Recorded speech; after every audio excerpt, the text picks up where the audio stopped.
I was about to load something. Let me save this draft. So let me go over here. All right, so perfect example. So let me go over here. So just want you, y'all, it ain't, it's not hard. First of all, it ain't easy, okay? I don't know how to do it. So it's not easy. It's not easy. So let me do this here. Right. I didn't turn my monitor around. Let me see if this works. Matter of fact, I'm gonna do this here. Let me do this here. I'm gonna keep talking. I gotta get the right device. Y'all, this is pretty hilarious for Homeboy saying how difficult, how he just feels so horribly. You know, he didn't read it beforehand. First of all, the only way he could have posted that thing is if he read it. So, yes. I mean, he would have had to actually read it. For some reason, I don't have the right device for my phone, damn it. So understand this here. So if you're gonna do something, you gotta literally copy. You gotta copy the link on your phone. You then have to go to a repost app, and then it pops up. And then what happens, you have to then go to the next page to click download. Then you click share. Then it goes to your Instagram page. Then you decide whether you want to put it on your feed or on your storyline. Then you click that. Then it goes to the next page, and then you repost the content. Then you hit send. That's a whole lot of steps to do. A repost of a meme on Instagram ain't like retweeting something on Twitter. Ain't even remotely the same. So to say, oh, I ain't know, my bad, I ain't read it, pull it up again. It's 2 lines. It's 11 words. He said, I ain't read it. It's 11 words. No, you thought that shit was funny. Yep. Now, I don't personally think it's funny, but I'm like, you cost yourself a $9.6 million a year job reposting that meme? You should have been fired for being stupid. Now, Julian, if you go to his page, his apology page, there's a whole bunch of black people on there. John, I've known you for quite some time. You're a great guy. I'm so sorry. I ain't sorry. Hey, I ain't sorry. Now Estee Lauder like, oh, Lord, what we gonna do? They don't announce they're gonna give $5 million to all kind of other, all of a sudden write a check. They're gonna give $5 million, $5 million and stuff. I mean, you name it, all this sort of stuff. And again, he was told, leave the company, Julian. He retired. So I don't know if he'll get a golden parachute, but I'm not buying this. I ain't read it. Come on. He read it. Like you said, well, you have had to teach me how to do stuff with my phone. We've been on set together. I am a internet idiot, and I own it. So, I couldn't do that. If I wanted to repost something, I couldn't do it. I had to get one of my youngest to come do it for me. It took work for him to do that. He was into that. That's what he thought, that's what he felt, and that's why he shared it. Frankly, I ain't buying no more Estee Lauder cosmetics. I don't care. I didn't buy that many of them anyway. But I don't care that he apologized. What I care is that there's a culture of this kind of BS in that company, that he felt free enough to do it. Even the hoodiest Klan member who works for a woke company knows that you don't do that. Even with your pointy hat, you know that you don't do that. He felt free to do it. And the only reason that he apologized is because his behind got busted. So you're right. This is what you call a crazy-ass white person who cost himself $10 million a year. And I hope that they did not give him parachute. But I hope sisters also say, we ain't buying that mess no more. We just have to start voting with our dollars. Well, first of all, you're absolutely right. And Jeff, look, for me, how I operate is very clear in terms of I don't allow people to use the N-word on my social media page at all. And in fact, when I'm reposting stuff, if somebody has the N-word in something I'm reposting, I don't. So I'm trying to figure out, dude, you didn't know what the ... was? Like, well, you know, it was the N and the A. You ain't know what the ... was? and you didn't, and all of the black friends that are defending you on your Twitter feed, they don't love you enough, and they aren't authentic enough to tell you what those two dots are. That's if you have legitimate black friends, they will tell you, hey man, listen, don't do that. You may think it's funny, but don't do that. When we think about forgiveness, we talked about that a little bit earlier today, but I also think about what true forgiveness is, and not when you get caught, but when you have to make amends. When I work with people in the recovery community, when you see the movies, when people are sitting in a group, the first thing they say is, my name is fill in the blank, and I am, and they tell you what they're dealing with, and they're honest with it. That's an honest understanding of who you are and where you are. I think we got to move to a place where people can give honest and heartfelt apologies and just tell the truth. I will show you. I will demonstrate right now. My name is Reverend Jeff Obafemi Carr, and I will admit that perhaps because of some of my training and some of the pictures I've been seeing over the last 5 days, that when you put that picture of John Dempsey up, I thought it was Vladimir Putin in his office. And so I made a mistake, but they looked a lot alike to me when they were in that space. So listen, hey, maybe that's just me. I apologize for mixing them up when I saw the picture, but I also say that apologies have to come from a real place. Now, if John Dempsey would have said, I thought it was funny, something's wrong with me, obviously. I need to talk to somebody. I need to get some psychological help. Something is wrong. You're going to get more traction if you're authentic and you admit what is really going on than you will to give the standard canned response of, I didn't know, especially when you're in the internet age and everybody knows that you have to read and go through several steps to repost a meme. In terms of this golden parachute, I think language is important too. The thesis that comes from John Dempsey is, or that comes from Estee Lauder is, you got to go. Yeah. Antithesis is, I want to stay.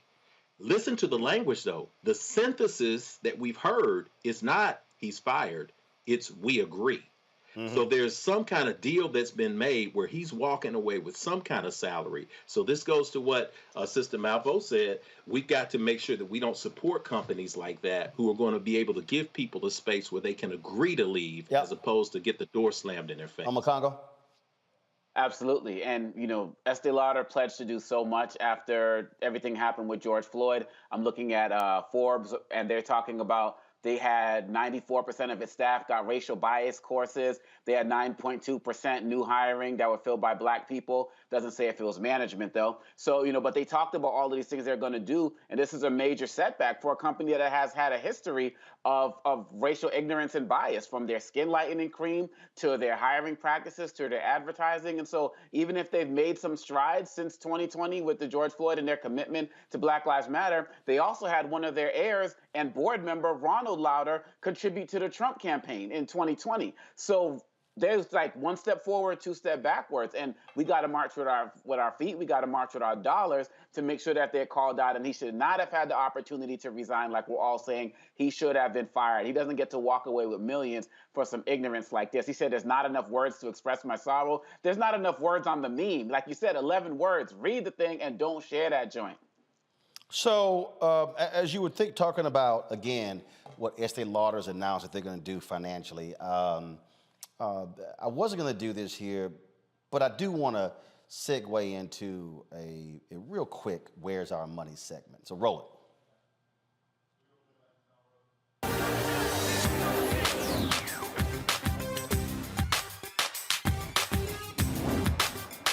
We've been frozen out. Facing an extinction level event. We don't fight this fight right now, you're not going to have black ownership. So I want y'all to go to my Instagram page right now, and I want you to click the logo, click the photo where it says HEB. And the reason I want you to click that, not the control room, I'm talking about the people who are watching. I want y'all to click that because I want y'all to understand how we are not fully and properly focused on the right thing. And so if you actually go to my page and you'll see me talking about HEB, what you're gonna see is you're gonna see 103 likes. And then what you're gonna see is you're going to see about 9 or 10 comments on this. Now, if you go back a little bit earlier, you're gonna see a video that I reposted from HBCU app of an alpha just stepping. It has 202,811 views. It has 623 comments. Now, my frat is getting it in, but one of the posts is a repost of an alpha stepping. The other post is me talking about how we potentially should be accessing more than $1 billion from a company like HEB. So what got me to talking about this was this here. I saw the story. This happened in November, but it's gotten some attention as well. So pull it up, please. The chairman of HEB, Charles Butt, announced he's creating a $5 million endowed scholarship at Prairie View A&M University that would result in $200,000 annually being awarded for scholarships for students to attend who attend public high schools in Texas. And this is absolutely important. I support it 100% wholeheartedly. But I have consistently said on this show, I've consistently said on social media that we spend way too much time praising white philanthropy and not spending enough time and demanding investment in black-owned companies. So I want you to understand something here, folks, and I want you to listen to me very clearly. HEB does $28 billion annually in sales. I'm from Texas. It's a Texas grocery store chain. $28 billion. So this is a $5 million scholarship, which I absolutely support. But here's the question that we should be asking HEB and asking Kroger and asking every grocery store and asking every company, asking Nike, asking Adidas, asking all of these companies, asking Estee Lauder. How much are you spending with black-owned companies? How much are you spending with black-owned media, black transportation companies, black catering companies, black PR companies, black event manager companies? See, what I need everybody watching to understand is somebody can give us $5 million for scholarships, very important, but if they're spending billions of dollars on an annual basis, imagine then if, let's say on the supply diversity side, let's say the capacity was there to spend anywhere from $100 to $250 million annually with black-owned companies.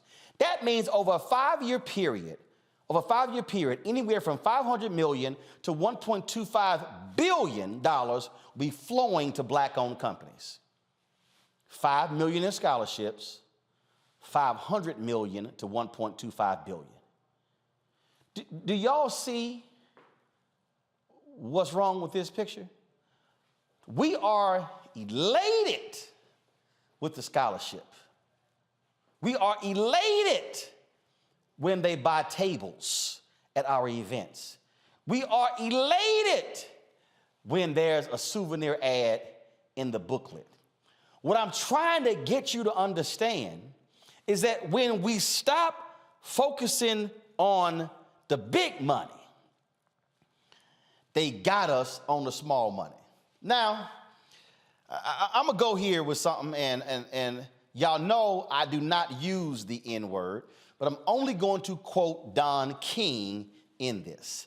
If you read Jack Newfield's book on Don King often screwed his boxers, especially his black boxers.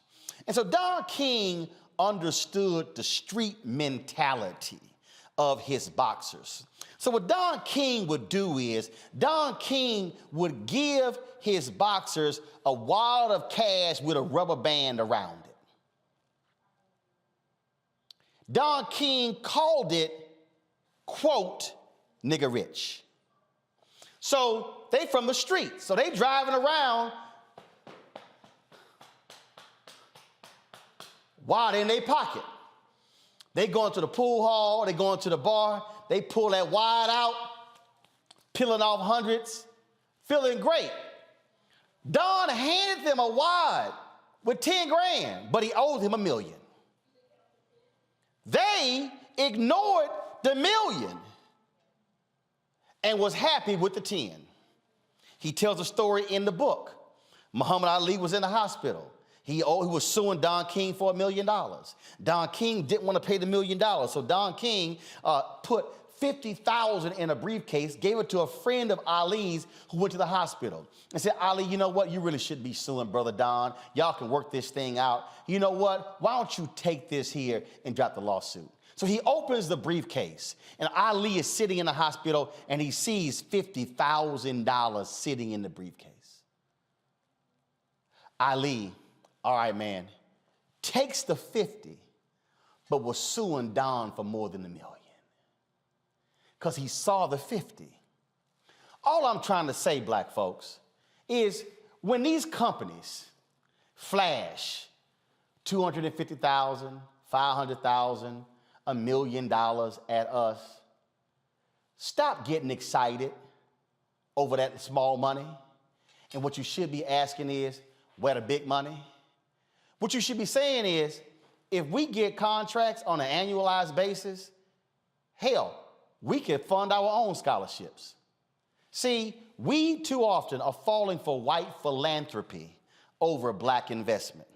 And see, you got some Negroes out there who are sitting here saying, oh man, all you doing is begging these white folks for money. No, you know why? Because sisters, y'all buying Estee Lauder makeup. We shopping at H-E-B.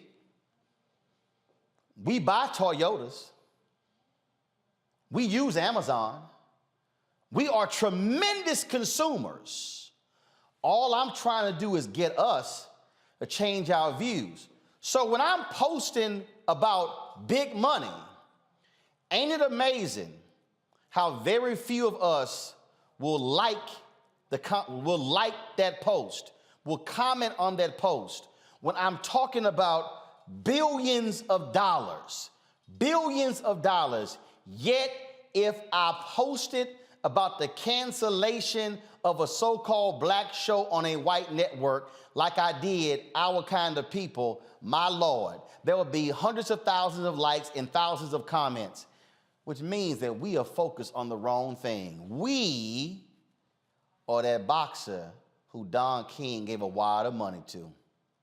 I'm just trying to tell y'all, if we want to change where we're going, we have to change this. And we've got to stop letting people get us with small money, and we rejoice, yell, holler, and scream, and we don't ask the next question is, how much should we be getting? That's why, as Malcolm X said, as Giselle said in the movie Malcolm X, no, I'm not satisfied. It's way too many of us are satisfied with small money. Just saying, y'all might want to think about that. Going to a break, we come back, we're going to talk with Dr. Avis Jones-DeWeaver about the kickoff of Women's History Month, and also we'll talk about a black skincare company. We'll talk about taking care of your black skin. Yeah, I know y'all think, yo, D, you talk about black don't crack, but some of y'all got some raggedy ass skin. So we're going to deal with that. You watching Roland Martin Unfiltered on the Black Star Network.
I'm Anthony Brown from Anthony Brown and Group Therapy. Hi, I'm BB Winans. Hey, I'm Donnie Simpson. What's up? I'm Lance Gross, and you're watching Roland Martin.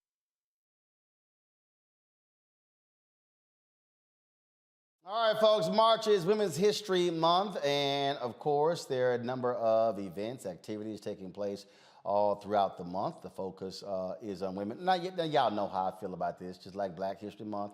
The reality is you can focus on women 365, 7 days a week, but it's when it is highlighted. Joining us right now, Dr. Avis Jones-DeWeaver, who joins us. Avis, again, the opportunity is always to highlight stories that may not get told on a consistent basis as well, but there certainly are challenges that Black women face, even when it's Women's History Month. Hell, just even getting Black women be a part of the month. You got that right.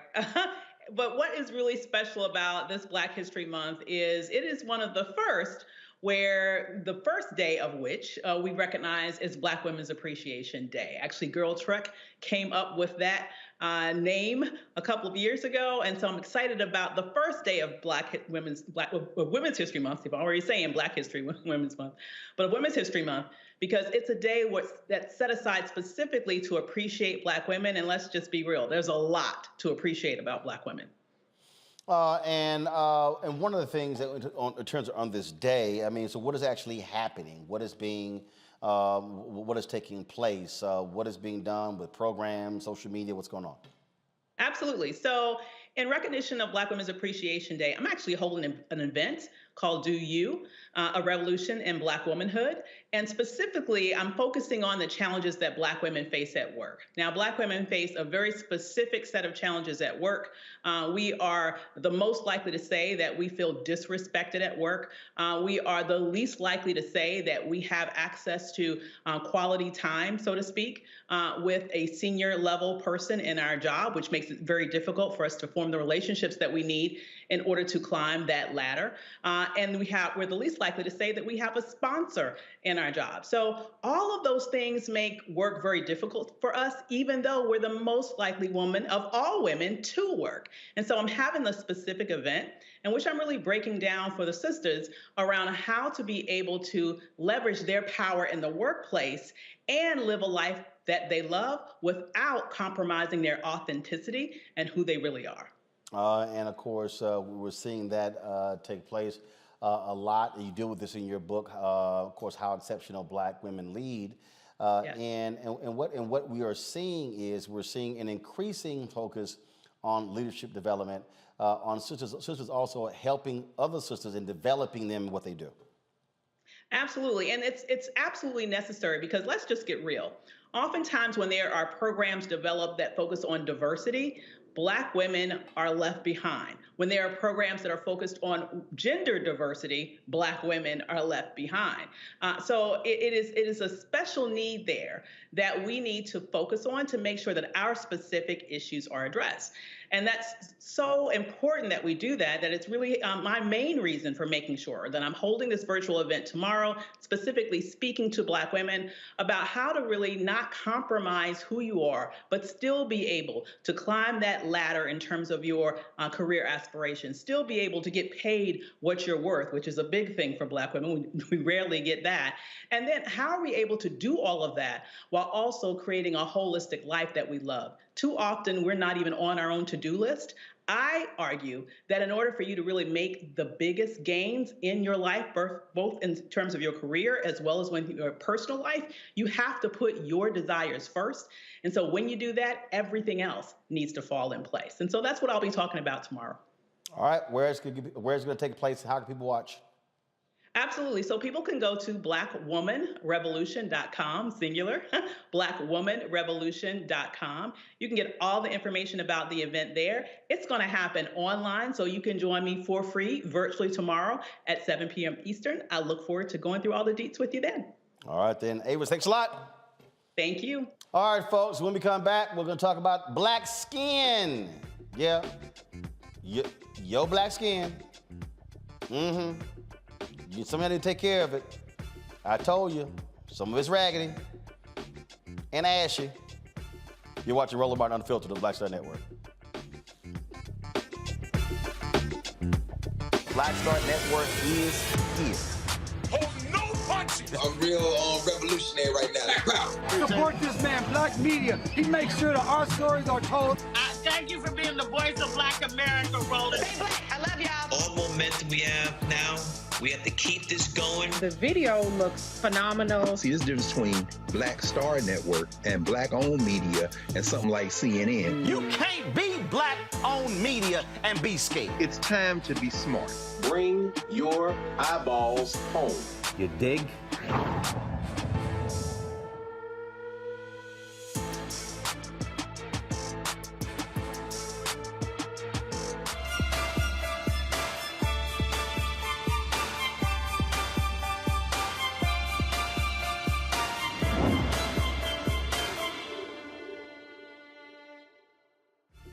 All right, folks, the world of beauty and skincare is filled with myths and misinformation about black skin. Me, y'all hear all the time, black don't crack.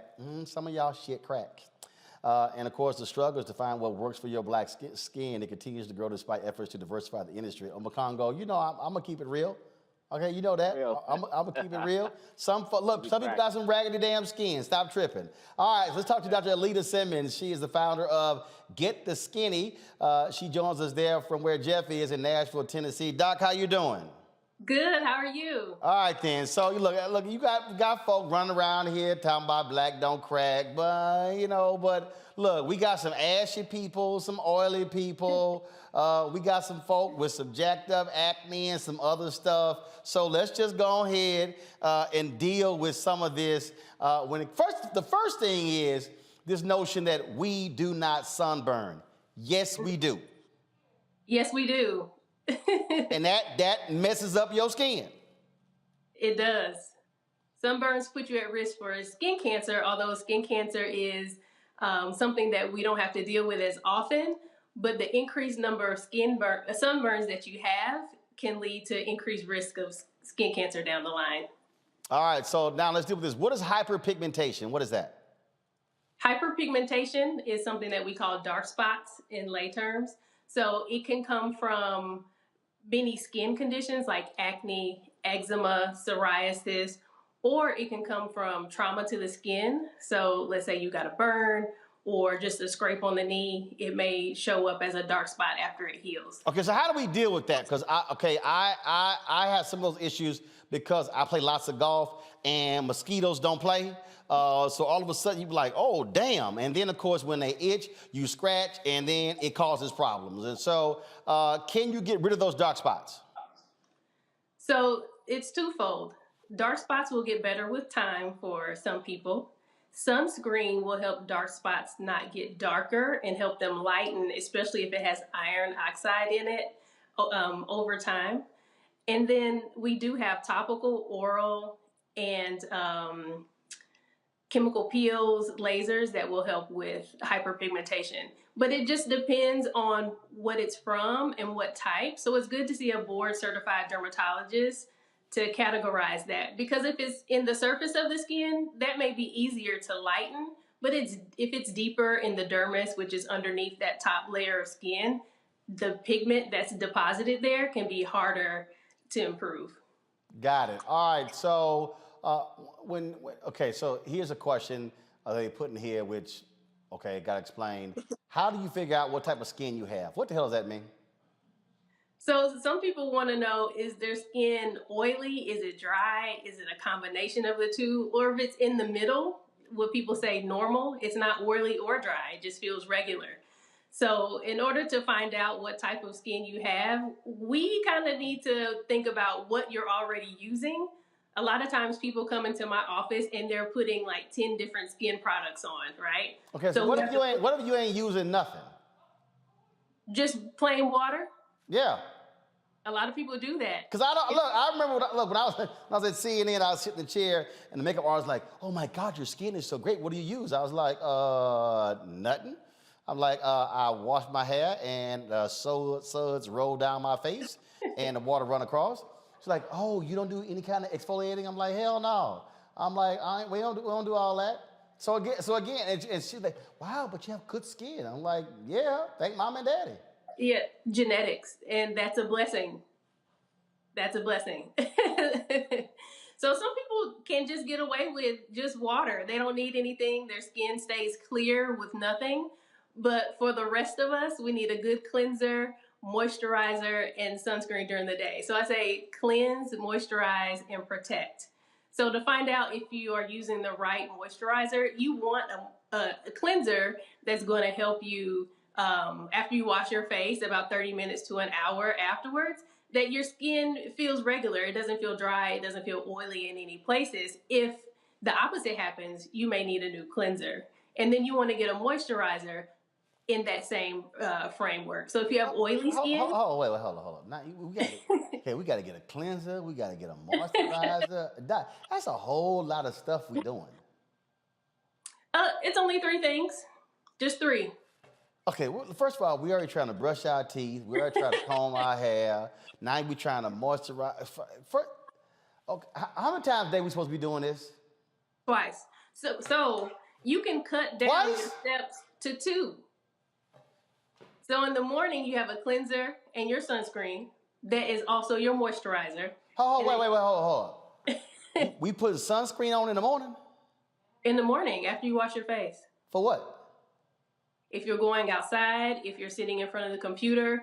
For Black folks, we're using sunscreen for anti-aging, right? The sun can bring out brown spots in the skin. The sun causes wrinkles and also kind of the breakdown of some of our support in the skin. Black may not crack as much, but it sags. So sunscreen will help with the anti-aging process. So and at night, you literally said put on sunscreen to sit in front of the computer? We're getting that blue light from the computer, and that blue light can cause some aging. I know. Who got? All right. Who the first set with questions? Who want to go? Omakongo, Jeff, Julian. What y'all got? I was wondering, Dr. Simmons. I really appreciate your work, and the one thing I'm struggling with though, and I need some advice, is the myth about shea butter. Like, real talk, like if the world's coming to an end, they say you got to stock up on like beans and rice and water or whatever. I'm adding shea butter to the list. Like that, I got it by the pound in my house. And you're saying that it's not the wonder cream that has been billed to the Black community. So what should we be using? I know some Negroes who swear shea butter is like, straight from Jesus. Absolutely. What are we supposed to do? This is true. Listen, that's a great question. What I tell my patients is, if it's not broke, don't fix it. So if it's working for you, you can continue. But the problem comes is with people with skin problems like eczema or psoriasis or other conditions that cause inflammation in the skin, and that shea butter just sits on top. It may be breeding bacteria or other things that causes their skin condition to flare up. So for those patients, we recommend other moisturizers that may be beneficial to them, along with medications to calm things down. So my philosophy is, if you're using something and it's working for you and not causing you any problems, by all means, go for it. But if it's causing you some problems, you need to come see me so we can talk about it. Julian?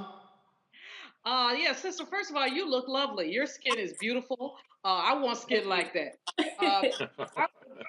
My thing, Omakongo stockpiles shea butter. I stockpile coconut oil, which I slather on my body on every occasion that I can. It's great for my feet. It's great for my hair. I'm not sure that it's so great for my face, but I love coconut oil. Tell me the pros and cons of my coconut oil, and should I be doing something different? So along the same lines as shea butter, coconut oil, shea butter, some things can, especially on the scalp for coconut oil, can be occlusive or clogging up the pores. So on the scalp, you may have more dandruff. On the face, you may find that it's causing you to have acne because it's clogging your pores. You want something, a moisturizer that's not going to clog your pores and lead to any problems. And some of these products do that. So a good oil is jojoba oil. It's lighter and tends not to cause acne and other problems. All right, Jeff. Yeah, man. First off, Dr. Simmons, thanks for everything that you do here in my home city. Read about you in Urbanite and seeing all the great work that you're doing to bring people into consciousness about skin and the work at Vanderbilt. Keep up the good work.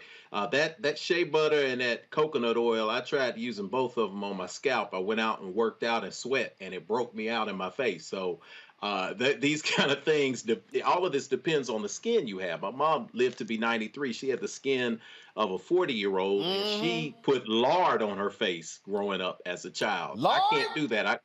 She put lard on her face. Some of y'all know about that. They use lard for everything, including moisturizer and putting on their elbows and skin, and still came through. Some people just have the genetics. I got to make sure that I use the SP15 and make sure that I shave with a straight razor, all of that, or I'll have sensitive skin. But how much does diet work into this? Is diet a factor in good, healthy skin? And what do you recommend people do if they're wanting to make dietary changes that help with skin care? So for diet, the one thing that we do know is for acne, having a high glycemic index diet will make your acne flare. So that's like a lot of white sugar, bread, cookies, sweets. That will tend to make your acne flare. We recommend a well-balanced diet overall for, just general health. So, but if you're having a skin condition, we usually need to treat that from the outside or from the inside out. And sometimes that's not done directly with changing your diet, and that you actually need a treatment plan and a treatment regimen for that. And I just wanted to address one thing that you said about the SPF. We actually recommend SPF at least 30 for daily use and to reapply after a couple of hours. Now, Doc, look, I know some black folk who swear by this. They slap Vaseline on everything. Now, it's called petroleum jelly. Should we be putting Vaseline on our legs, knees, elbows, arm, face? Vaseline is fine. It can also be occlusive on the face. So if you're acne prone or you get milia, which are little tiny bumps around your eye from the skin being oily, you might not want to use Vaseline on your face. But or petroleum jelly. I like petroleum jelly because it's cheap. And for patients who are looking for a good moisturizer that's going to stay with them, it's a good option, especially on your feet at night. Put that on there, put some socks on, it'll keep your feet moisturized. So petroleum jelly is also a go-to. Okay, is there a particular lotion that we should be using? First of all, I keep lotion with me at all times. I cannot stand ashy ass people. When I say I cannot stand it, matter of fact, my niece is lucky I do not have immediate access to a photo and a video I shot when I had to teach my two nieces how to apply damn lotion. I got tired of their asses walking around my house ashy. I could not stand. Oh no! If I had the photo, she knows exactly what I'm talking about. I'm talking about knees, like they were kicking flour. I can't stand. I cannot stand it. In fact, if my dad, they work in the elections. He gonna watch this later. Yo, seriously, they were visiting me, and I was about to leave, and he said, son, you going to the store? I go with you. I said, not with them damn knees. You got to put some damn lotion on. I got large bottles in every room I cannot stand it. And so now I ain't gonna see, I took the label off because they asses ain't paying me. So just understand that I got the lotion with me. I keep one on the set and one here because we do ash check on my show. I ain't say no ass check, ash check. We look at them knuckles to see, we can't have, Julianne know, she know. When we did my TV One show, I look down, I'm like, hey, stick your hands out, because we can't have no ashy damn hands on TV. So is there a particular lotion that we should be using, and what should it contain? There are lots of them out there, right? So if dry skin is a big problem for you, you may need one with an acid in it, like lactic acid or salicylic acid. I also recommend creams, especially in the wintertime.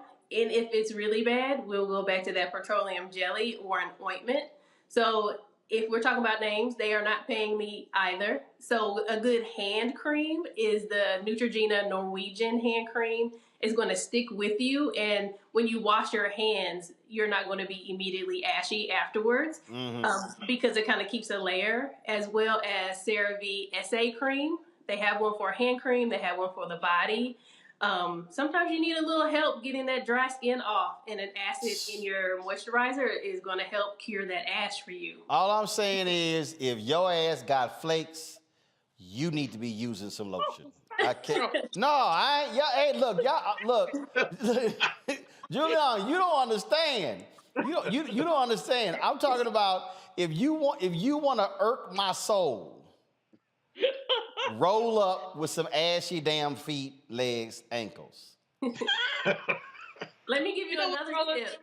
One time I saw this brother, and he had on some gray slacks and some gray shoes. So I said, "Damn, he's matching." I thought he had on gray socks, but it was that. See, right? That's what I'm saying. That's what I'm saying. Doc, go ahead. So a key to keeping your skin moisturized is moisturizing right after the shower. So pat dry, keep a little water on your skin. What moisturizer really is doing is sealing in the water in between your skin and the cream. So if you do it right after the shower while your skin is still damp, it's going to help lock in that moisture. Okay. All right. Well, look, if folks want to reach out to you to get more tips, where should they go? If you want to reach out to me, contact me on social media at Get The Skinny. That's GETTHEGSKINE. And that's also my website, gettheskinny.com. All right, then. So, Doc, we appreciate it. Thank you so very much. And trust me, you help some folks avert a crisis with their raggedy skin. Thanks a bunch. Thank you for having me. All right. Y'all think I'm playing. I'm serious. I cannot stand. Look, Anthony was direct. We were in L.A. I said, Anthony, your ass don't put some damn lotion on them damn feet. I said, man, I'm going to cut you. I said, y'all don't understand. I'm telling you. I cannot let my daddy sit in my house with some ashy feet. I can't do it. It ain't going to work. All right, y'all. I can't do it. I'm telling you right now. That's how it works. Sorry. Make me laugh so hard. Julian, I'm telling you, I see you with some ashy hands. I'm like, even though you light skinned, you get ashy. I lotion every morning and every evening, and I stockpile coconut oil. Hey, all I'm saying, look, Jeff, I know you keep some oils with you. You probably, I got a sister that makes them. I keep it here. Jeff, you probably got like a whole travel kit of incense and oils. You probably got a whole black pack. You probably got like a pack. It's like some shea butter, some oils, and some incense. You know you do. Palo Santo for you, man. It'll heal your mind and your body. I keep it there ready. Y'all know. Just like an old black woman will pull out peppermint out of her bag at church. Yes, why you crying, Julie? Why you crying, Julian? You cry. I'm cracking up and y'all making me. You know I ain't lying. You know, old black woman got peppermint in her purse. Jeff got some oil and some incense, and I know all that damn shea butter your ass got stocked up on the Congo. I know you got like a travel kit. Yes, sir. No lie. I ain't playing. Yep. Open up studio, Roland. That's what we'll do. Each one of us, when we get in person, we'll just bring something and set up a shop there. We will bring our ash blockers. Please.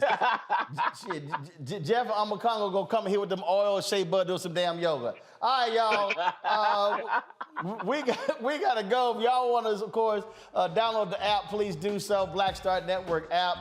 We're trying to hit 50,000. We already surpassed 30,000. Apple phone, Android phone, Apple TV, Android TV, Roku, Amazon Fire, Xbox, Samsung Smart TV. If y'all want to join our Bring the Funk fan club, every dollar you give goes to support this show. We're asking 20,000 of our fans every year to give at least $50. You can give more, give less. We appreciate every single dollar.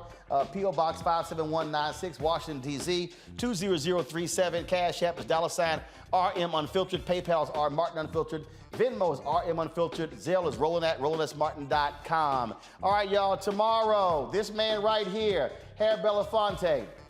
will be 95 years old.